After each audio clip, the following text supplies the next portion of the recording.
ನಮಸ್ತೆ ವೀಕ್ಷಕರೇ, ನಾನಿವತ್ತು ನಿಮಗೊಂದು ಅದ್ಭುತವಾದ ಸ್ತೋತ್ರದ ಬಗ್ಗೆ ತಿಳಿಸ್ಕೊಡ್ತೀನಿ. ಯಾವುದಪ್ಪ ಸ್ತೋತ್ರ ಅಂದರೆ ಸಿದ್ಧಕುಂಜಿಕಾ ಸ್ತೋತ್ರ. ಈ ಸಿದ್ಧಕುಂಜಿಕಾ ಸ್ತೋತ್ರನ ಯಾರ ಮನೆಯಲ್ಲಿ ಪ್ರತಿನಿತ್ಯ 11 ಬಾರಿ ಪಠನೆ ಮಾಡ್ತಾರೋ ಅವ್ರ ಮನೆಯಲ್ಲಿ ದುಃಖ, ದಾರಿದ್ರ್ಯ, ಪೀಡೆ, ಪಿಶಾಚಿ, ಮಾಟ, ಮಂತ್ರ ಅನ್ನೋದೇ ತುಳಿಯೋದಿಲ್ಲ. ಯಾವಾಗಲೂ ಸುಖ, ನೆಮ್ಮದಿ, ಸಮೃದ್ಧಿಯಿಂದ ಮನೆ ಇರ್ತದೆ. ಈ ಸಿದ್ಧಕುಂಜಿಕಾ ಸ್ತೋತ್ರನ ಹೇಗೆ ಪಠನೆ ಮಾಡಬೇಕು?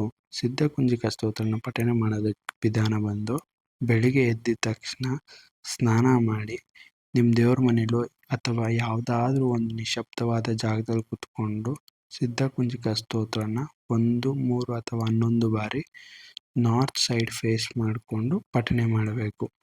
ಪಠನೆ ಮಾಡಿದ ನಂತರ ನೈವೇದ್ಯ ಮಾಡಬೇಕು ತಾಯಿಗೆ. ನೈವೇದ್ಯದಲ್ಲಿ ಏನಿಕ್ತೀರಾ ಅಂದರೆ ಬೆಲ್ಲನೋ, ಕಲ್ಸಕ್ರೆನೋ, ಇಲ್ಲ ಹಣ್ಣು, ಇಲ್ಲ ಅಂದರೆ ಗೂಡನ್ನ ಏನಾದರೂ ಒಂದು ನೈವೇದ್ಯ ಮಾಡಿ. ಮತ್ತು ಆದರೆ ಕೆಂಪು ಹೂವು ಸಿಕ್ತು ಅಂದರೆ ರೋಸು ಅಥವಾ ಯಾವುದಾದ್ರೂ ಕೆಂಪು ಕಲರ್ ಹೂವು ಸಿಕ್ತು ಅಂದರೆ ಅದನ್ನಿಟ್ಟು ಪೂಜೆ ಮಾಡಿ ತಾಯಿಗೆ. ಅದು ಸಿಕ್ಕಿಲ್ಲ ಅಂದರೆ ಪರವಾಗಿಲ್ಲ, ಹಾಗೆ ಕೂಡ ಕೈ ಮುಗಿದು ಪೂಜೆ ಮಾಡ್ಬೋದು. ನೈವೇದ್ಯ ಇಟ್ಟು ಪೂಜೆ ಮಾಡಿ ಸಾಕು. ಸೊ ಇಷ್ಟಾದಮೇಲೆ ನೆಕ್ಸ್ಟು ನಾನೊಂದು ತಂತ್ರ ಹೇಳ್ಕೊಡ್ತೀನಿ. ಈ ತಂತ್ರ ಯಾರಿಗೆ ಅಂದರೆ ನಿಮ್ಮ ಮನೆಯಲ್ಲಿ ಯಾರಿಗೆ ತುಂಬ ಹೆಲ್ತ್ ಇಶ್ಯೂಸ್ ಇದೆ ಅಂಥವ್ರ ಮೇಲೆ ನೀವು ಈ ತಂತ್ರನ ಯೂಸ್ ಮಾಡಬೇಕು. ಏನಪ್ಪ ಅಂದರೆ, ಒಂದು ಕಾಪರ್ ಬೌಲು ಇಲ್ಲ ಕಾಪರ್ ಗ್ಲಾಸು ಅಥವಾ ಕಾಪರ್ ವಾಟರ್ ಬಾಟಲಲ್ಲೋ ನೀರು ಹಿಡ್ಕೊಂಡು ಆ ನೀರಿನ ಮೇಲೆ ನಿಮ್ಮ ಬಲಗೈ ಇಟ್ಟು ಸಿದ್ಧಕುಂಜಿಕಾ ಸ್ತೋತ್ರನ 11 ಬಾರಿ ಪಠನೆ ಮಾಡಬೇಕು. ಪಠನೆ ಮಾಡಿದ ನಂತರ 5 ನಿಮಿಷ ಅದೇ ಜಾಗದಲ್ಲಿ ಕೂತ್ಕೊಂಡು ಹಾಗೆ ಬಲಗೈ ಅದ್ರ ಮೇಲೇ ಇರಲಿ.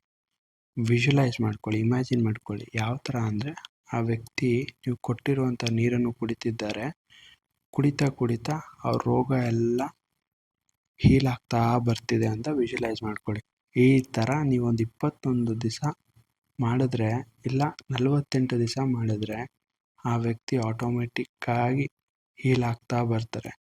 ಇದು ಸಿದ್ಧಕುಂಜಿಕಾಗೆ ಇರುವಂತಹ ಪವರು.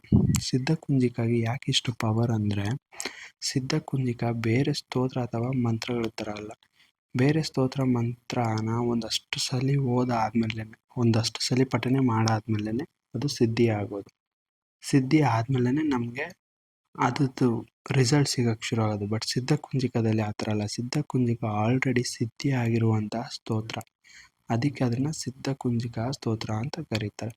ಸೊ ಇದನ್ನು ನೀವು ಹೇಳೋಕ್ಕೆ ಶುರು ಮಾಡಿದ ತಕ್ಷಣವೇ ನಿಮಗೆ ಇದರ ರಿಸಲ್ಟ್ ಸಿಗೋಕ್ಕೆ ಶುರು ಆಗುತ್ತೆ. ಅದು ಸಣ್ಣ ಪ್ರಮಾಣದಲ್ಲಿ ಇರ್ಬೋದು ಅಥವಾ ದೊಡ್ಡ ಪ್ರಮಾಣದಲ್ಲಿ ಆದರೂ ಇರ್ಬೋದು. ಚೇಂಜಸ್ ಅಂತೂ ಆಗ್ತಾನೆ ಇರುತ್ತೆ. ಬಟ್ ಅದಕ್ಕೆ ನಾನು ಹೇಳಿದ್ದು 48 ದಿವಸಗಳ ಕಾಲ ಆದರೂ ಇದನ್ನು ಪಠನೆ ಮಾಡಿ. ಇದನ್ನು ಪಠನೆ ಮಾಡಬೇಕಾದ್ರೆ ಮಾಂಸ ಮತ್ತು ಮದ್ಯವನ್ನು ತ್ಯಜಿಸಬೇಕಾಗ್ತದೆ. ಅದನ್ನು ಮುಟ್ಟೋಕ್ಕೂ ಕೂಡ ಹೋಗಬೇಡಿ.